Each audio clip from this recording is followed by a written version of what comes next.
Տիկին Վարդապետյան խիստ հանգրվանային ժամանակահատվածում ներկայացնում եք մի փաստաթուղթ, որը հեռավոր աղերս չունի երկրի մարտահրավերների հետ եւ իր խորքային բովանդակությամբ իշխող քաղաքական ուժի շահերի արձանագրումն է։ Մինչդեռ դուք ոչ թե իշխանության արժեհամակարգին ծառայող միջոց եք, ինչպես դիրքավորվել եք, այլ պետական շահերի եւ օրինականության գլխավոր պաշտպանը։ Քաղաքական հավատարմություն, նպատակահարմարություն, կալանքի ֆետիշացում, վախի մթնոլորտ, քաղաքական հալածանքներ, ահա արժեքները, որոնց ծառայում եք դուք։ Եվ օրինաչափ է, որ դատախազությունը ամենացածր հանրային վարկանիշ ունեցող ինստիտուտներից է։ Եվ ըստ միջազգային ինդեքսների Հայաստանը շարունակում է լինել կիսաազատ երկիր, ուր իշխանության բոլոր ճյուղերը կենտրոնացված են մեկ անձի ձեռքում։ Ներածականում երախտագիտության խոսք եք հղում դատախազներին եւ քննիչներին, եւ ակնհայտ է, թե արժեքային ինչ չափանիշներ է նկած ձեր գնահատականի հիմքում։ Սրանց մեջ են այն դատախազներն ու քննիչները, որոնք սրբազանի եւ 18 արդարների գործով փաստեր են կեղծում եւ սուտ մեղադրանքներ ներկայացնում դատարան։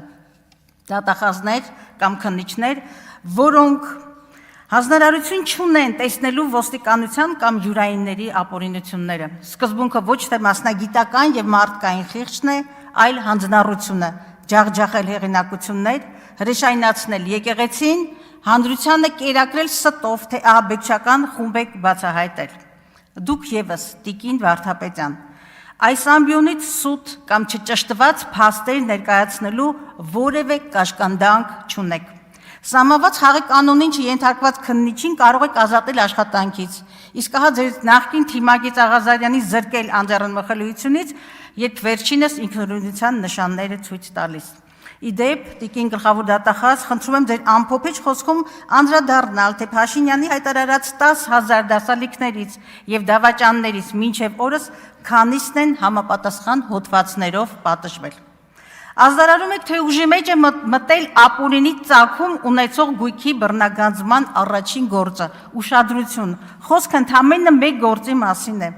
Եվ միթե պարզ չէ, որ սա քաղաքական հակառակորդներին լռեցնելու պատժիչ եւ հատկապես քարոզչական գործիք է։ Իսկ նպատակը քաղաքական ընդդիմախոսներին վարկաբեկելն է եւ դատավորի պատմության հակած քպականներին հնարավորություն տալը, որպեսզի անմեղության կանխավարկածը խախտելով ուղակի դատավճիռներ հնչեցնեն եւ նույնիսկ այս ամբիոնից։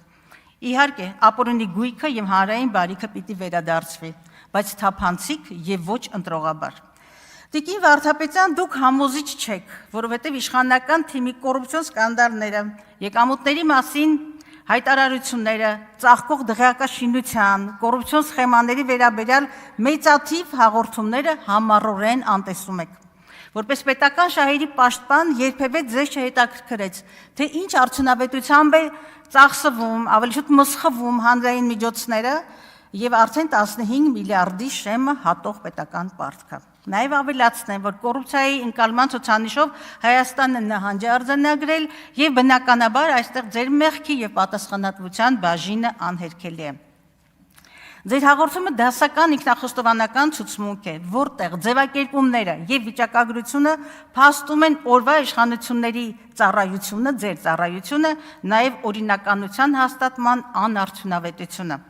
Սահմանադրական անկախություն եւ չեզոքություն պարտադրող պաշտոնյայի համար Տիկին գլխավոր դատախազ գործադիր եւ օրենսդիր իշխանության առաջին դեմքերի հետ լուսանկարները, այն էլ հաղորդման հավելվածում զետեղելը պիտի որ պրոպագանդելի չլիներ, որովհետեւ սա միջազգային պրակտիկայի համար շատ խորս մշակույթ է,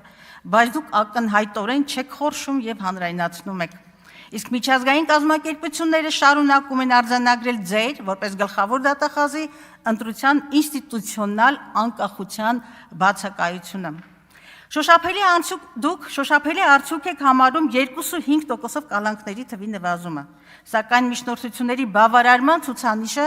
մի քանի անգամ զիջում է ԵԽ անդամ երկրների միջին ցուցանիշին։ Բավարարվել է 61.2%-ը, ուր ներառված չեն պարտադիր զինծառայությունից եւ վարժահավաքից խուսափելու հոդվածներով մեղադրվողների նկատմամբ կիրառված կալանքները։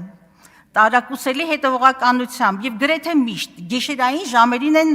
նշանակվում ընդդիմադիր հայացքներ ունեցող անձանց կալանքները եւ որպես կանոն խափանման այլ միջոց ուղղակի չեք հանդուրժում։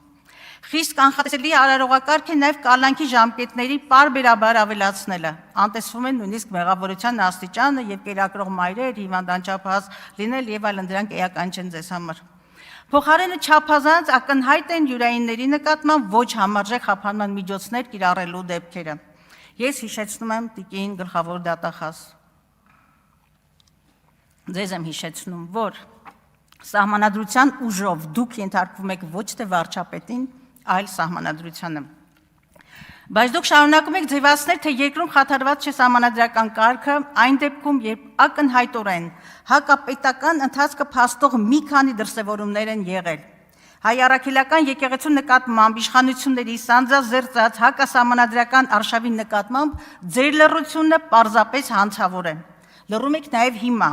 երբ ԿՊ-ն իր նախընտրական ծրագրում պարզապես հայտարարում է վեհափառ հայրապետի հրաժարական պարտադրելու եւ եկեղեցու կառավարման կարգը փոխելու նպատակադրումը։ Սա հոգևոր իշխանությունը ուզուրպացնելու կոչ ծրագիր է։ Եկեղեցու նկատմամբ հալածանքները միջազգային ռեզոնանս են ստացել, մտել ԵԽԲ-նաձև, իսկ դուք, տիկին Վարդապետյան, շարունակում եք լռել եւ հավատարիմ մնալ ուղղակի սելեկտիվ արդարադատությանը կամ միգուցե հենց վարչապետին։ Ձեր գովական որոշ քննիչների վարքը ուղղակի ծիծաղելի է եւ միաժամանակ արգահատելի։ Մի քանի տասնյակ շինծ ու քրեական գործերով հոգեվորականներին անհետաձգելի քննչական գործողություններ են հրավիրվում են գործողությունների հենց կիրակնորյա պատարակների եւ հոգեվոր ժողովների ժամանակ։ Իսկ արագածոտնից էլ մի քննիչ, թե մի բոլոր 21 քահանաներին հարցաքննության է կանչում ճիշտ այն ժամը, երբ Փաշինյանը պիտի իր նախընտրելի պատարակում լինի եւ բնականաբար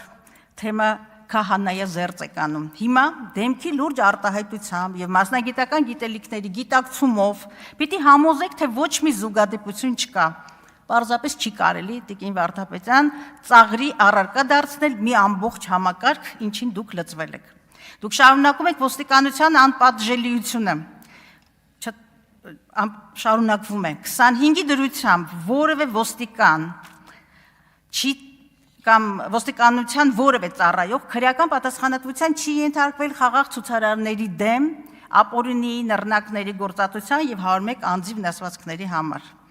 Իսկ Սամվել Վարդանյանի խոշտանգման խայտառակ դեպքը այդպես էլ մնացել է անպատիժ։ Բռնություն եւ ատելության խոսքի փաստերը ուղղակի հագնացող են, իսկ դատախազությունը զբաղված է ծածկադմփոցով։ Իմ դիմումի հիման վրա ատելության խոսքի հատկանիշներով ուղիղ 1 տարի առաջ քննչական կոմիտեն վարույթ է նախաձեռնել խոսնակ լրատվականի նկատմամբ եւ իհարկե մատնվել անգործության։ Դե բնակաբար յուրայիններին չեք պատժի։ Իսկ մինչդեռ մի արցախցու բոլորն են հիշում, ադրբեջանցու մասին գրառման համար ժամեր անց արդեն ձերբակալեցիք։ Սարսափելի են նաև մասնավոր կյանքի անձեռնմխելիության խախտումները, համատարած գաղտնալսումներ, գաղտնի նկարահանումներ, որոնք ձեր սեղանին զուգահեռաբար ճիշտ նույն ժամին դրվում են իշխանական մամուլում, տարօրինակ է, չէ՞։ Սա իրավական երկրի պատկեր չէ, սա անբարո ժանդարմական համակարգ է։ Կարծեմ այս վերջին դեպքի մասին ինչ որ վարույթ նախաձեռնեցիք եւ որպես կանոն անգործություն։ Տիկին Վարդապետյան, ձեզ չի հետաքրքրում, թե խորհրդարանի փոխոսնակը ինչ կարգավիճակով է իրազեկվում հատուկ ծառայությունների օպերատիվ հետախուզական գործունեության մասին։ Կարծում եմ դրան պիտի որ անդրադառնաք։ Եվ ավանդական մի հարց էլ, տեսնում եք, ես իմ ձեռքի տրցակը, արդեն 4 տարի ձգվող ձեր անգործությունը փաստող իմ եւ ձեր միջև նամակագրությունն է։ Մի ամբողջ գլխավոր դատախազ արդեն 4 տարի չի կարողանում օրինական միջոցներ կիրառել, որպեսզի Արման Բաբաջանյանը իրացնի դատարանի վճիռը եւ զրպարտության համար ներողություն խնդրի դաշնակցությունից։ Եվ արդեն այստեղ տեսնում եք, կարող է մի ամբողջ ժողովածու կազմել։ Իմ նամակներն են եւ անհեթեթ պատասխանները ստացված դատախազությունից, ուղղակի այսպես կարուսել եք խաղում։ Դուք պարզապես կամք եւ համարձակություն չունեք, այս է վկայում այս տրցակը։ Եթե առաջնային մանդատի հետ եք այսպես վարվում, պարզ է, թե որքան պաշտպանված չէ մեր երկրում սովորական քաղաքացին։ Ժողովրդավարության, օրինականության, նաեւ բարոյականության ճգնաժամը հենց այսպես է լինում, տիկին գլխավոր դատախազ։